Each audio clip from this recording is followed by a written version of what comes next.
ओम शांति। आज हम आपके सामने गुंजन बहन का अनुभव लेकर आ रहे हैं। गुंजन बहन कैसे ब्रह्मा कुमारी बनी। बहनों में 3 बहनों में वो बीच की बहन है, लेकिन बाबा ने उनको चुना। कैसे चुना, कब चुना, वो बताएंगी गुंजन बहन अपनी कहानी, अपनी जुबानी। लेकिन गुंजन बहन का अनुभव भी बहुत रमणीक है। कैसे ही छोटेपन में उनको प्रभावित कर गया ब्रह्मा कुमारी जीवन। उन्होंने दीदियों को देखा, दीदियों को देखकर उनके मन में ख्याल आया कि मुझे भी ऐसे ही अपना जीवन बनाना है और दीदियों की तरह सेवा करनी है। लेकिन मन की झिझक और शर्मीलेपन के स्वभाव से वो अपने मन के भाव कह ना पाई। लेकिन बाबा को कहा तो बाबा ने उनकी बात कैसे सुनी और कैसे पूरा कर दिया। इस चीज़ का उन्हें भी बड़ी खुशी है और आश्चर्य भी है कि दीदी ने उन्हें स्वयं ऑफर किया रहने के लिए। वो खुशी खुशी ब्रह्मा कुमारी जीवन उन्होंने अपनाया और आज वो एक श्रेष्ठ ब्रह्मा कुमारी बनकर बाबा की सेवाएं कर रही हैं, बाबा का नाम रोशन कर रही हैं। तो आइए सुनते हैं गुंजन बहन की कहानी, उनकी जुबानी। ओम शांति। मेरे शरीर का नाम बीके गुंजन है और मैं 8 साल से दर्शन दीदी के सानिध्य में रह के सागन सेवा केंद्र पर अपनी सेवाएं दे रही हूँ। तो आज मैं आप सभी के साथ अपना एक छोटा सा अनुभव शेयर करना चाहती हूँ। बात सन 2012 की है, जब हमारे परिवार को बाबा का ज्ञान मिला था, परमात्मा का। तो जो मेरे पापा जी हैं, उनकी मौसी, उन्होंने ही हमारे परिवार को ज्ञान दिया था। तो ज्ञान में सबसे पहले हमारे परिवार में मेरे दादी और दादाजी चले थे। तो वो सागन सेंटर पर आते थे, उन्होंने कोर्स किया था। तो कोर्स करने के कुछ समय बाद फिर हमारी तरफ पड़ोस में ही गीता पाठशाला चालू हो गई। तो वहाँ पे दीदियाँ आती थी कोर्स कराने के लिए। तो वहाँ पे हमारे पड़ोस की कुछ लेडीज़ और कुछ जेंट्स भी गए थे और उसमें से मेरी मम्मी भी गई थी। तो मम्मी ने भी कोर्स किया। एक दिन मैं भी गई थी मम्मी के साथ।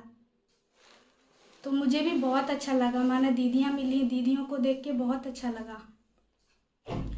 फिर हमारे ही घर पे गीता पाठशाला चालू हो गई।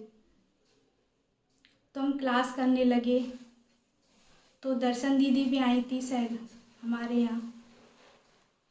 तो फिर मुझे दीदी को देख के ऐसा लगा कि माना मुझे भी कुछ करना है। अब जब से माना शरीर का जैसे होश संभाला, तो मुझे लगा कि माना मुझे शादी तो करनी नहीं है, लेकिन कुछ करना है। लेकिन ये नहीं पता था क्या करना है। अब जब दीदियों को देखा, बाबा का थोड़ा ज्ञान मिला, तो फिर मुझे लगा कि मुझे भी दीदी की तरह ही सेवा करनी है। लेकिन मैं बहुत शर्मीली टाइप की थी, माना किसी से ज़्यादा बोलना नहीं था। स्कूल जाते थे, पढ़ाई पढ़ते थे, बस वहाँ तक ही सीमित था। तो फिर मैं जब ज्ञान मिला, तो फिर हमारे पापा जी, उन्होंने भी कोर्स किया घर पर ही रह के, वो भी ज्ञान में चले। तो कुछ समय बाद सभी मधुबन गए थे, फिर दादी दादा और मम्मी पापा। मुझे भी लगा कि मुझे भी जाना है, लेकिन मैं नहीं जा पाई। तो फिर मैं बाबा से ही कहती थी, ज्ञान तो मिल ही गया था कि बाबा मुझे भी ऐसी ही सेवा करनी है आपकी, ऐसे ही सेंटर पे रहना है। लेकिन किससे कहूँ, कैसे कहूँ, वो समझ में नहीं आता था। तो एक बार जब मम्मी पापा सेंटर पर आए, तो दीदी ने कहा कि आप अपनी बच्ची मुझे दे दो। तो मम्मी पापा घर पे आए तो उन्होंने मेरे से कहा, तो मुझे बड़ी खुशी हुई, अच्छा लगा कि चलो बाबा आपने दीदी के माध्यम से मुझे अपने पास बुला लिया। फिर मैं सेंटर पर आ गई और सेवाएं करने लगी। सेंटर से ही मैं स्कूल जाती थी, वहीं से मैंने सेंटर से ही इंटर किया और कॉलेज की पढ़ाई की। तो एक बार जब फिर कुछ समय बाद हम मधुबन गए थे, मैं सेंटर से ही मधुबन गई थी दीदियों के साथ। तो जब मधुबन गए थे तो 10-15 दिन की छुट्टी हो गई थी स्कूल की। तो एक पेपर होना था पहले ही, तो मुझे उसकी डेट फिक्स नहीं थी, लेकिन ये पता था कि पेपर होना है, एग्ज़ाम होना है स्कूल में। तो मैं जिस दिन स्कूल गई थी और जिस क्लास में गई थी, क्लासरूम में, वहाँ माना हमारे क्लास के बच्चे नहीं थे। तो मुझे लगा कहाँ गए। फिर मैं स्कूल का टाइम भी चेंज हो गया था, मैं लेट भी पहुँची थी स्कूल। तो फिर मैं दूसरी क्लास में गई, किसी से पूछा तो वहाँ से दूसरी क्लास में सभी बच्चे बैठे थे मेरी क्लास के। तो जब क्लास में बैठे थे तो उस समय सभी को पेपर दिए जा रहे थे। तो मुझे लगा आज पेपर है। फिर उससे पहले फ़ीस भी जमा होनी थी।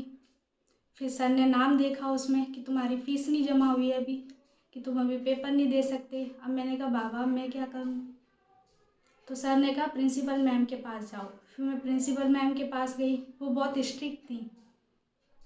तो मैंने कहा बाबा अब आप ही देखो, आप ही करो। तो फिर मैंने प्रिंसिपल मैम को कहा, समझाया उन्हें कि मैम हम ऐसे ऐसे गए थे। तो फिर उन्होंने छुट्टी दे दी कि जाओ। फिर मैंने पेपर दिया। तो ऐसे बाबा की मदद हुई।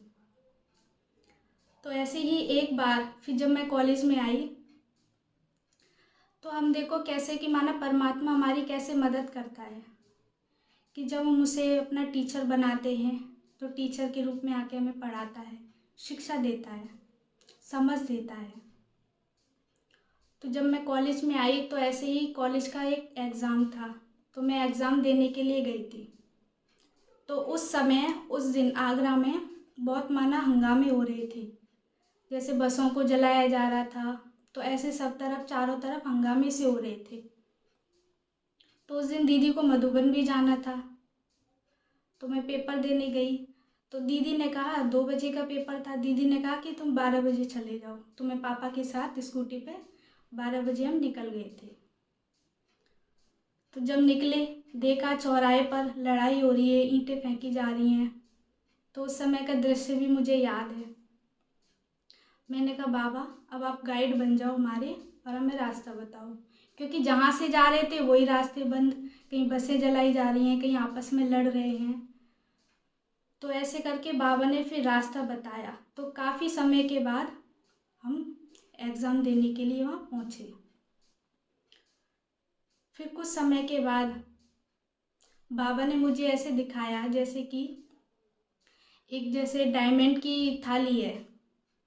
तो मुझे ऐसे लगा बाबा कह रहे हैं कि बच्ची ये तुम्हारे लिए है। मैंने कहा बाबा मेरे लिए? तो बाबा ने कहा हाँ, लेकिन बाबा ने कहा तुम्हें ऐसा पुरुषार्थ भी करना है।